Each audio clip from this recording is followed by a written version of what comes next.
When Mohammed Atta and Marwan al-Shehi enrolled in Florida's Huffman Aviation Flight School, they didn't encounter any roadblocks or delays at all. Later, they piloted the airplanes into the World Trade Center. Since then, the government has issued new regulations for stricter flight school screening, but there are still many loopholes. Rudi Dekkers used to run the flight school where Atta and Shehi trained. He's also the author of the new book, Guilty by Association. Good morning to you, sir. Good morning. Tell us, how much has changed in the 10 years since 9/11? A lot of things changed for foreign students to be here. If you're a student and you want to learn to fly, the TSA will check out your information and they will give an okay to the flight school.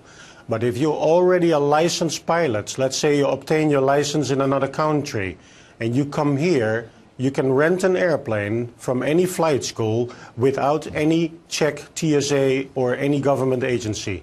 So even though you say some things have changed, and we'll put some of those up on the screen here. These are some of the rules for actually applying for these applicants. You have to get an appropriate visa, speak English, submit fingerprints to the TSA, get that background check. But your larger point is that a lot hasn't changed. Is that still a major concern to U.S. citizens this morning? I would say so, because, if still foreigners can come in and rent an airplane and use that for bad purposes without any government check, I think that we all as aviators would like to see that that side of the market is protected too. So if the federal government's listening this morning, what should they do to protect us from another similar threat? Well, it's not just that a foreigner can still rent an airplane here without a check, but let's say that I rent a plane in another country. I can rent a Boeing, costs $10,000 per hour, but Al-Qaeda does not look at $10,000 an hour. They look at the fact they can rent a Boeing. Right. Then when you fly from another country into the United States, you don't land at the beach. You land at a big airport, at a city. So now you're flying from another country into whatever you want to do. I think that the ICAO, that is the International Civil Aviation Organization, is worldwide.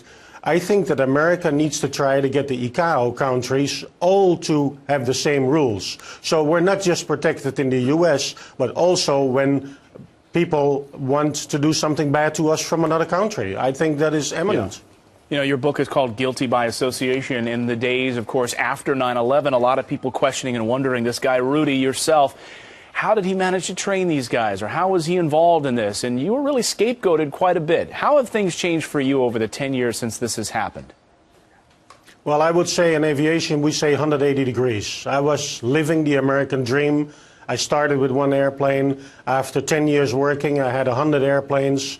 And within 6 months after 9/11, I had 0 airplanes. It was just awful. The public was always on my side, but the problem is the banks canceled the notes.